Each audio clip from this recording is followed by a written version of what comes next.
Hello, dear friends. This is Mag Games with you. And I've got some really exciting news for you. There's been a major leak of new GTA 6 information. The news is already going viral online, and today I want to discuss with you everything we've learned from the new GTA 6 leak. But before we continue, make sure to like this video and subscribe to the channel.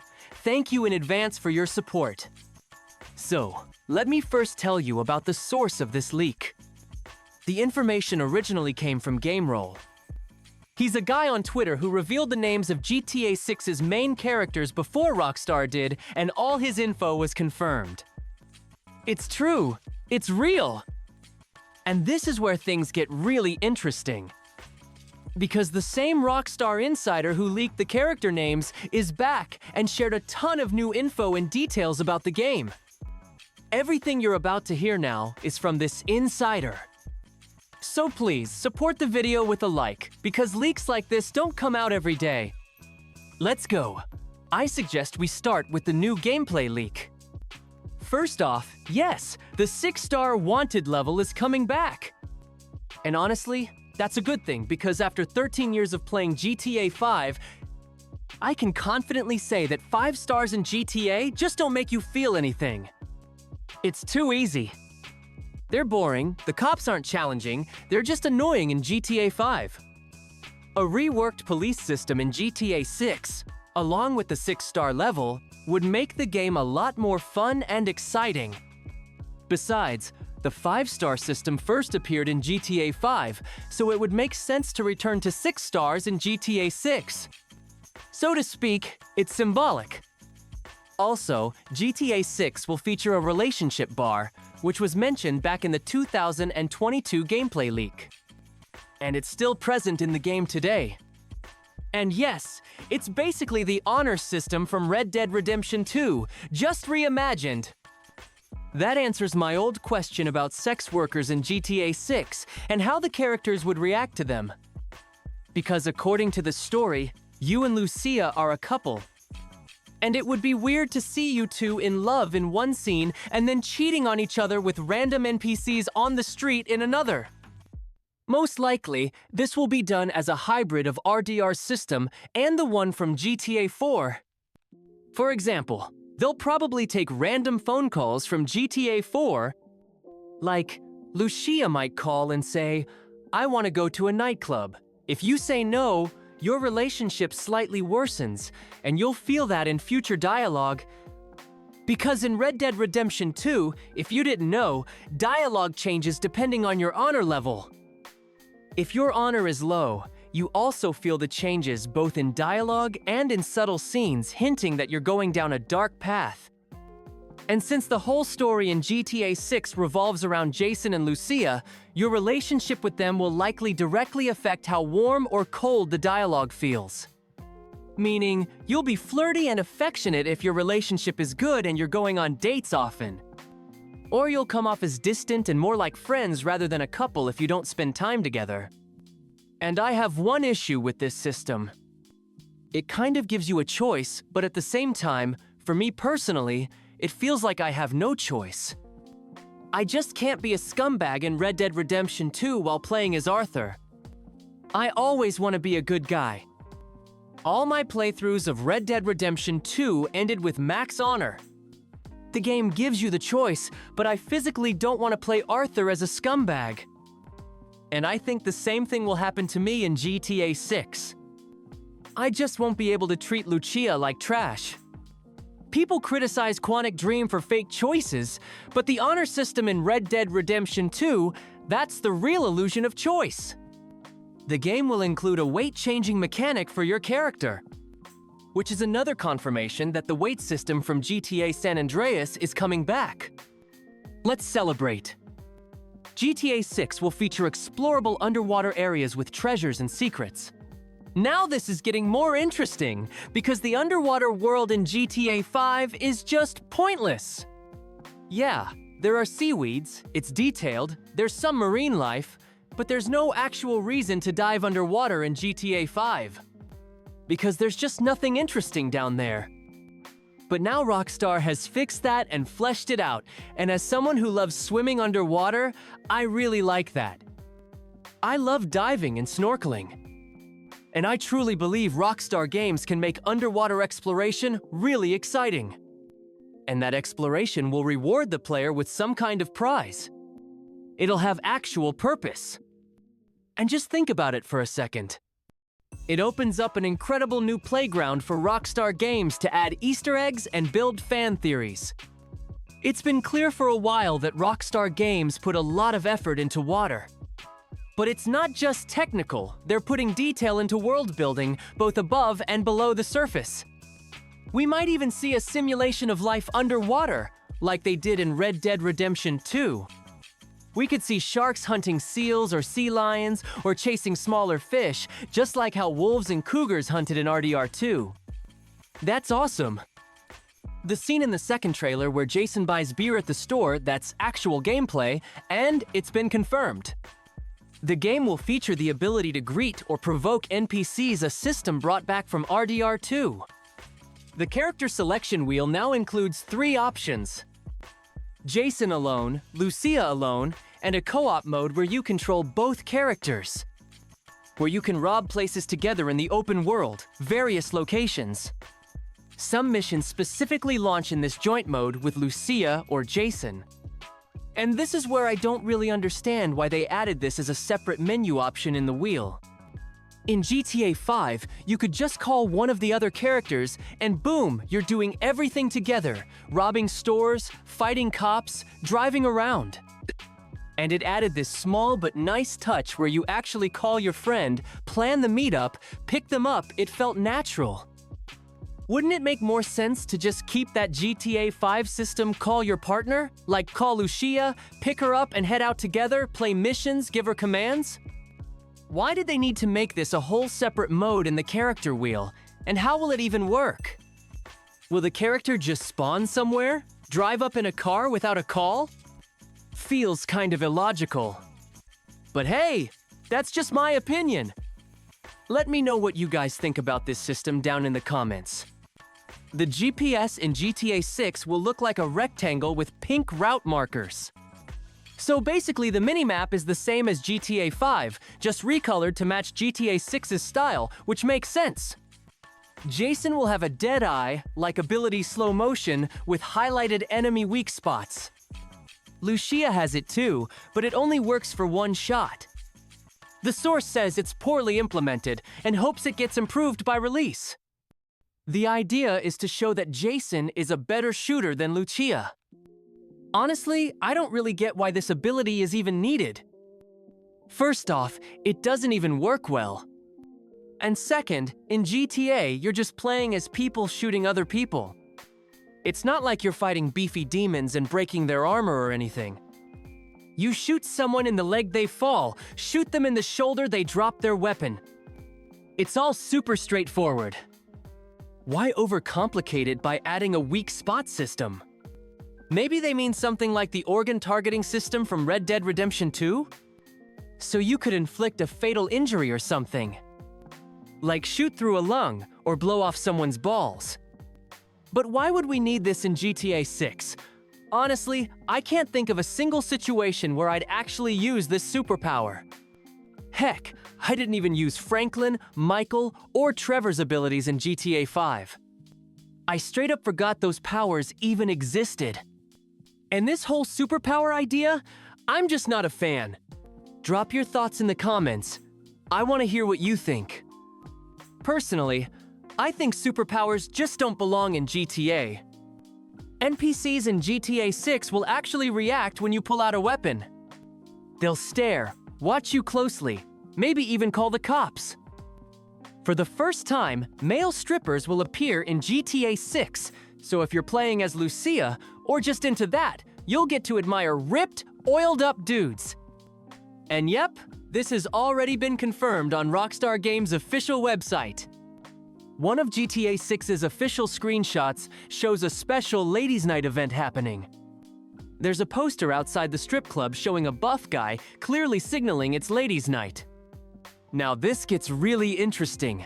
GTA 6 will feature dismemberment and violence mechanics built on the same tech from Red Dead Redemption 2.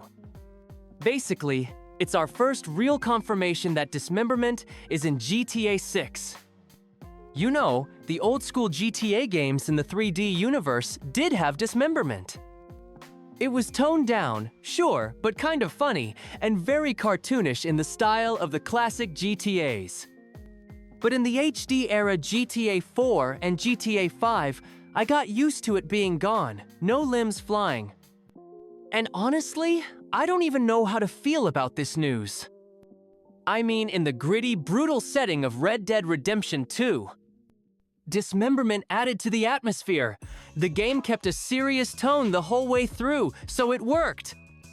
GTA, on the other hand, is more comedy satire that pokes fun at American life. And I can't really picture getting out of my car while The Weeknd is playing, blasting people with a shotgun, and their limbs start flying off.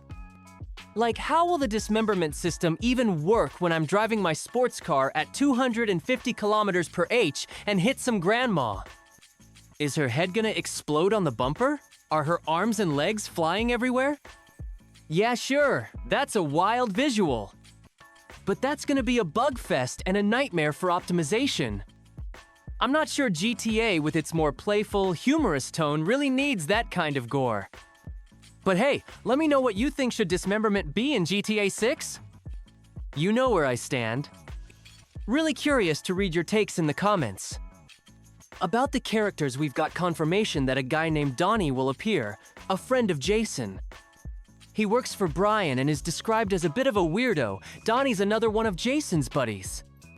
Most likely, he's that NPC we keep seeing in GTA 6 screenshots. Every time Brian or Jason is shown, this same NPC tends to be nearby. He's probably another one of Brian's guys and also a close friend of Jason. Maybe he is the mysterious Donnie. As for the map, no miracle happened.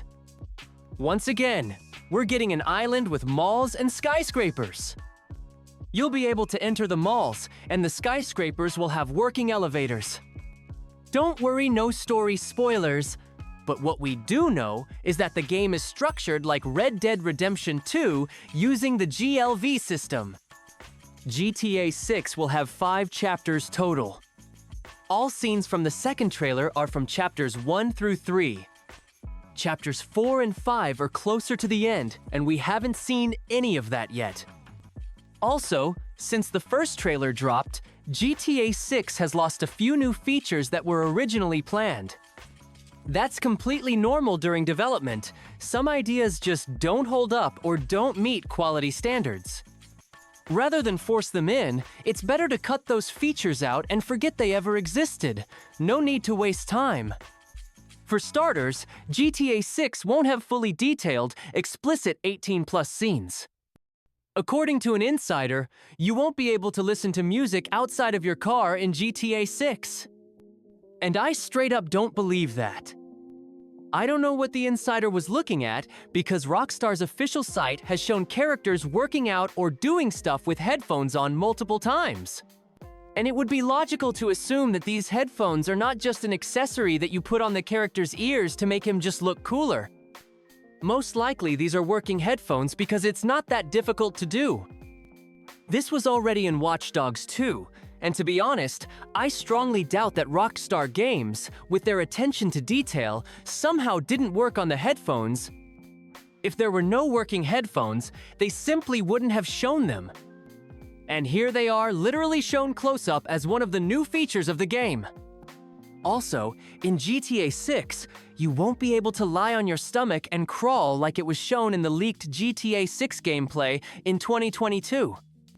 Supposedly, this feature was cut. You won't be able to shoot with 2 hands like it's done in Red Dead Redemption 2. There is no parody of Disneyland, which is in Florida, so for some reason it won't be there, which is quite strange. Because Rockstar Games always transfers the most important landmarks into their video games. After all, in GTA 5, we have a small pier with roller coasters and a Ferris wheel. For some reason, in GTA 6 they decided not to do this, although Disneyland is almost the main attraction of the entire state of Florida. There are a lot of funny stories there, and it's very strange that Rockstar decided to miss the chance to mock Disney. And here I would like to talk with you about my personal opinion regarding this whole leak, because it seems very strange to me. The guy who leaked this information also claims that there will be 700 buildings in the game that you can enter, and all will be detailed and interactive. But I can't imagine how 700 buildings are even possible. In Red Dead Redemption 2, God bless, there were about 40.